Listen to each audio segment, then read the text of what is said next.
Today I'm going to share with you some common mixing mistakes.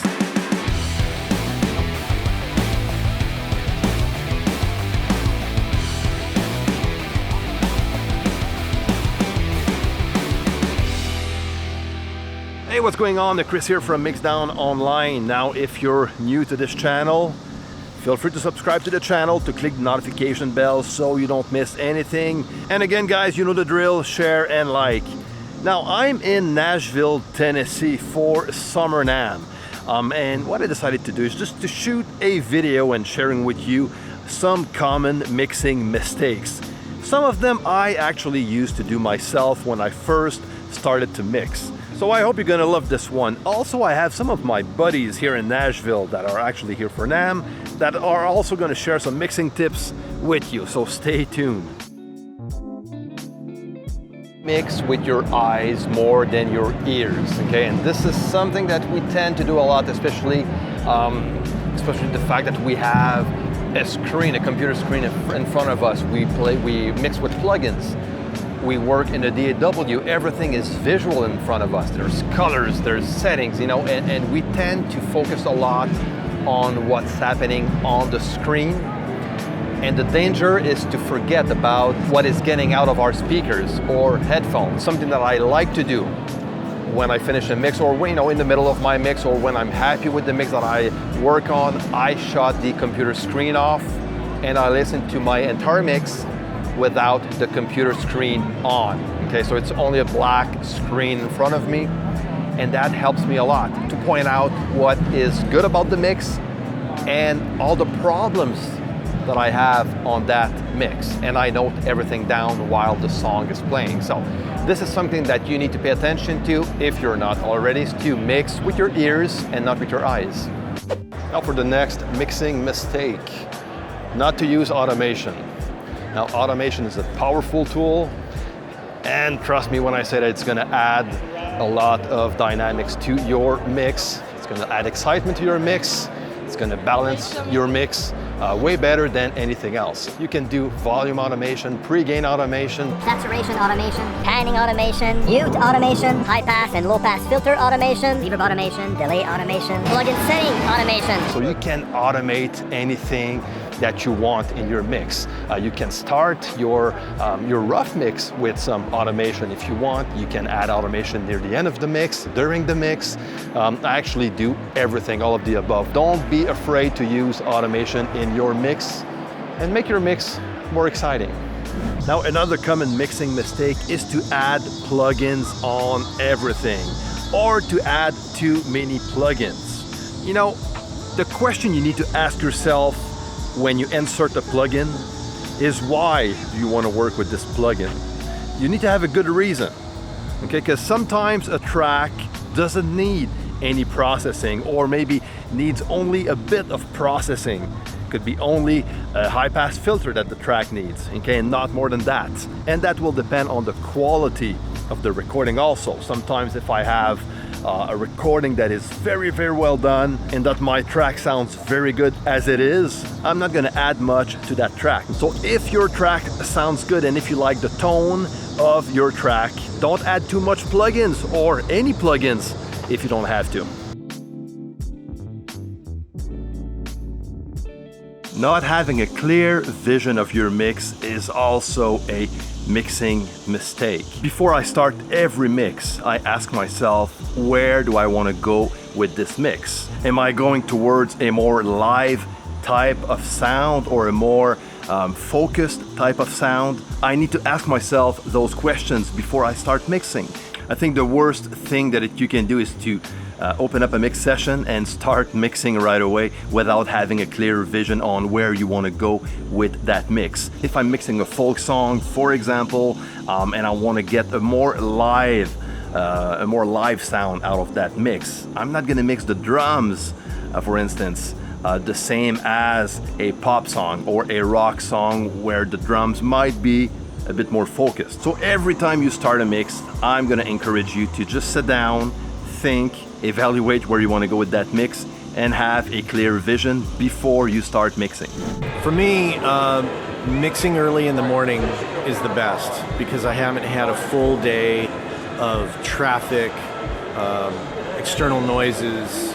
You know, there's some restaurants I've been in or places that you would get food that you don't realize it until you leave, that they're unbelievably loud. So if you spend a whole day of activities in places that are loud, you're going to come back and, in my opinion, I think your hearing is going to be a little shot. So mixing at night after a full day of other activities is not good. So I mix in the morning, and I try not to mix too loud, but I also try not to mix too quiet, because mixing too quiet, I think you're going to exaggerate the bottom end too much in your mix, and when you turn it up, I don't think it's going to translate as well.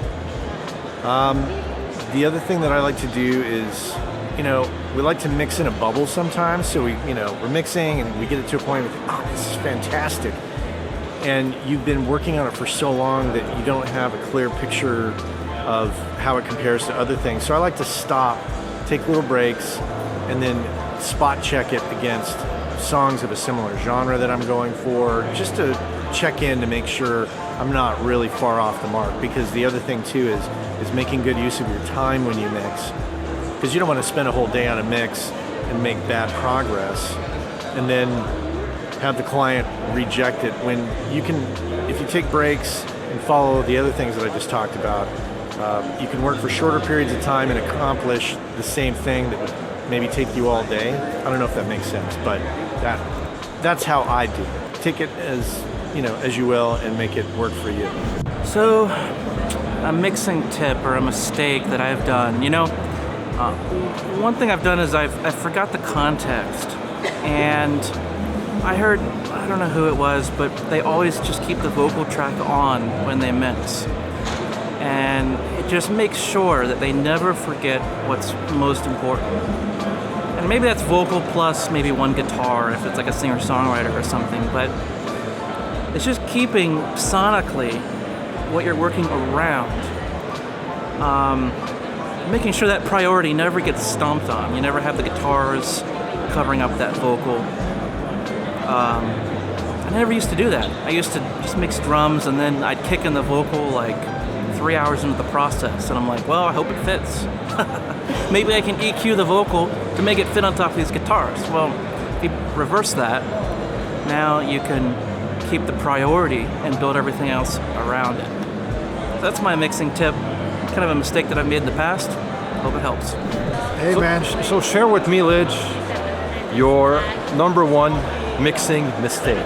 All right, number one mixing mistake is probably forgetting to reference something when I'm mixing and make sure that what I'm doing actually sounds as good as I'm hoping it does.